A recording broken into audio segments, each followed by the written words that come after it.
दक्षिण चीन समुद्रात एका छोट्याशा जागेवरून वातावरण प्रचंड तापलंय आणि ती जागा आहे स्कारबोरो शोल. तर आज आपण ह्याच संघर्षाबद्दल अगदी सोप्या भाषेत जाणून घेणार आहोत.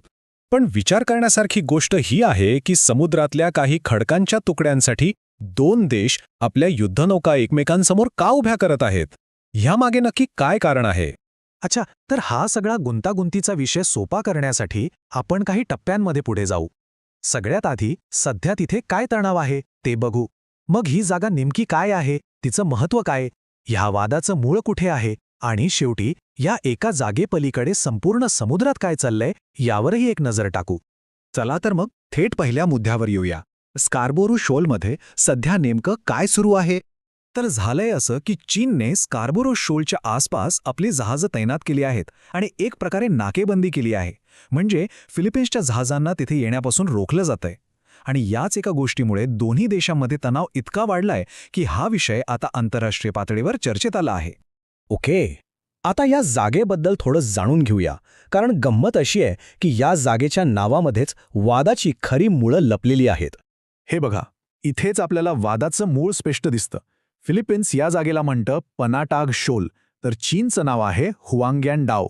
जागा एकच, पण ही दोन वेगवेगळी नावं, म्हणजे दोन वेगवेगळ्या दाव्यांचीच गोष्ट सांगतात. बरं, ही जागा नक्की आहे तरी कशी? तर ही खडक आणि प्रवाळांची एक त्रिकोणी साखळी आहे जी फिलिपिन्सच्या लुझॉन बेटाच्या पश्चिमेला आहे. याच्या मधोमध एक उथळ सरोवर आहे. आणि सगळ्यात महत्त्वाचं काय तर समुद्राला भरती आली तरी यातले काही खडक पाण्यावरच दिसतात आणि याचमुळे याला एका बेटाचा कायदेशीर दर्जा मिळतो.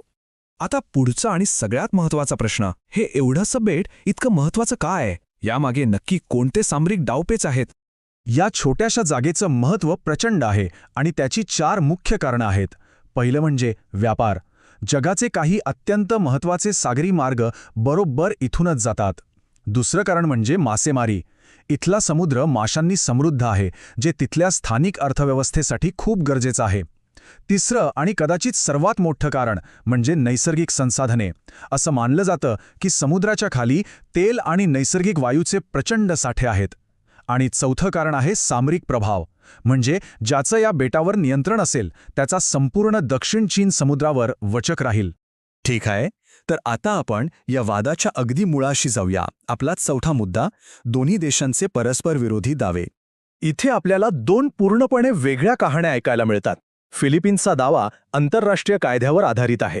त्यांचं म्हणणं आहे की UNCLOS म्हणजे संयुक्त राष्ट्रांच्या सागरी कायद्यानुसार हे बेट त्यांच्या विशेष आर्थिक क्षेत्रात किंवा EEZ मध्ये येतं. याचा सरळ अर्थ होतो की तिथल्या संसाधनांवर त्यांचा हक्क आहे. दुसरीकडे चीनचा दावा पूर्णपणे ऐतिहासिक आहे.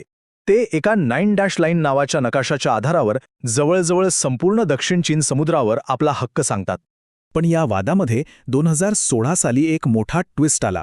एका आंतरराष्ट्रीय न्यायालयाने फिलिपिन्सच्या बाजूने निकाल दिला आणि चीनचा तो ऐतिहासिक दावा फेटाळून लावला. पण गोष्ट इथेच थांबली नाही. चीनने हा आंतरराष्ट्रीय निकाल मानायलाच नकार दिला आणि त्यामुळे ही परिस्थिती आणखीनच गुंतागुंतीची झाली. आणि आता आपण शेवटच्या टप्प्याकडे येऊया. इथे आपण या एका घटनेच्या पलीकडे बघून संपूर्ण परिस्थितीचं मोठं चित्र समजून घेण्याचा प्रयत्न करू. हे समजून घेणं महत्त्वाचं आहे की स्कारबोरो शोलची ही घटना काही एकटी नाहीये. हा संपूर्ण दक्षिण चीन समुद्रच अशा अनेक वादांनी भरलेला आहे.